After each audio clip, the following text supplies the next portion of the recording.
श्रीनगर के लिडवास इलाके में सोमवार को सुरक्षा बलों ने ऑपरेशन महादेव के तहत एक बड़ी और निर्णायक कार्रवाई की।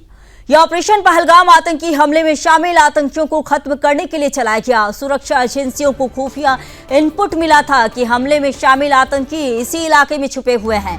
जैसे ही सेना, सीआरपीएफ और जम्मू कश्मीर पुलिस की संयुक्त टीम ने इलाके की घेराबंदी की तो आतंकियों ने गोलियां बरसानी शुरू कर दी। जवाबी कार्रवाई में सुरक्षा बलों ने 2 आतंकियों को ढेर कर दिया।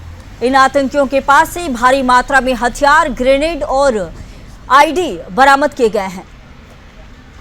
आपकी जानकारी के लिए आपको बता दें कि वहीं आतंकी हैं जिन पर पहलगाम में हुए घातक हमले का आरोप था। इस हमले में कई निर्दोष लोगों की जान गई थी। सेना का कहना है कि ऑपरेशन महादेव तब तक जारी रहेगा जब तक आखिरी आतंकी को खत्म नहीं किया जाता। सुरक्षा एजेंसियों ने चेतावनी दी है कि घाटी में पाकिस्तान प्रायोजित आतंकियों की साजिश को किसी भी कीमत पर सफल नहीं होने दिया जाएगा।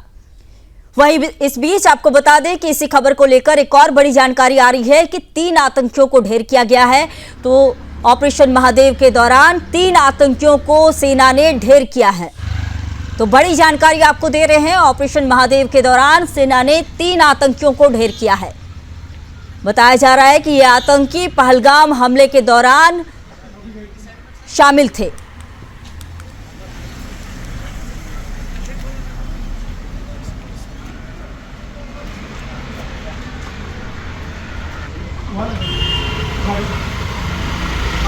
तो श्रीनगर इसी खबर पर और अधिक जानकारी के साथ मेरे सहयोगी रोहिल जुड़ चुके हैं।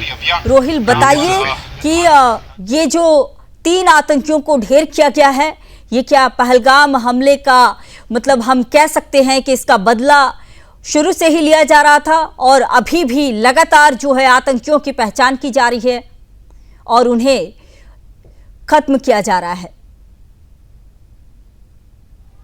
देखिए संगीता, कहीं ना कहीं ऑपरेशन महादेव के तहत भारतीय सेना ने आखिरकार वो बदला लिया जिसका लगभग 3 महीने से इंतजार था। क्योंकि पहलगाम बैसारन घाटी में जिस तरीके से 22 अप्रैल को आतंकी हमला हुआ था जिसमें 26 पर्यटकों की निर्मम हत्या की गई थी, उसका बदला आखिरकार लिया गया है। ये जानकारी ताज़ा मेरे पास आ रही है क्योंकि वो आतंकी जो उसका मास्टरमाइंड था वो उसके साथियों समेत ढेर कर दिया गया है। श्रीनगर के बाहरी इलाके जो दक्षिगाम का लिडवास इलाका है, वहाँ पर इस जंगल वाले इलाके में आज सुबह ही ऑपरेशन शुरू किया गया था। और इस ऑपरेशन में महत्वपूर्ण जानकारी यह निकलकर सामने आ रही है कि 3 विदेशी आतंकी इस मुठभेड़ में मारे गए हैं जिनसे भारी मात्रा में असला और गोला बारूद बरामद कर लिया गया। और खास तौर से संगीता, मैं ये जानकारी देना चाहूंगा यहां पर कि जो इनसे एमिनेशन बरामद कर लिया गया है इसमें खास तौर पे यूएस की M4 कार्बन राइफल जो है वो बरामद कर ली गई है। AK-47 सीरीज राइफल्स बरामद कर लिए गए और साथ साथ जो राइफल ग्रेनेड्स है, 17 राइफल ग्रेनेड्स के साथ साथ बाकी एमिनेशन जो है इनसे रिकवर कर लिया गया है। लेकिन जिस प्रकार से 22 अप्रैल को इस पहलगाम आतंकी हमला को अंजाम दिया गया था उसके बाद लगातार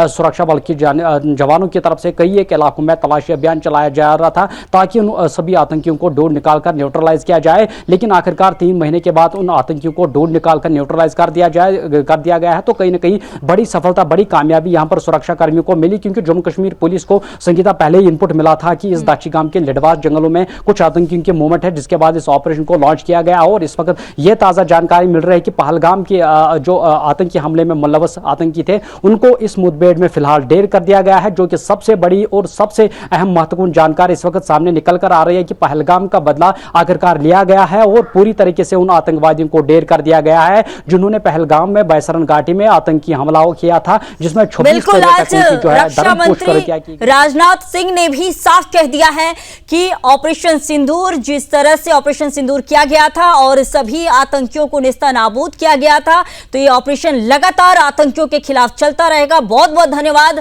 रोहिल, आपने जानकारी दी। तो देखिए साफ हो गया है, अब भारत हिट बैक की पॉलिसी अपना रहा है और भारत अब आतंकियों के खिलाफ चुप नहीं बैठेगा।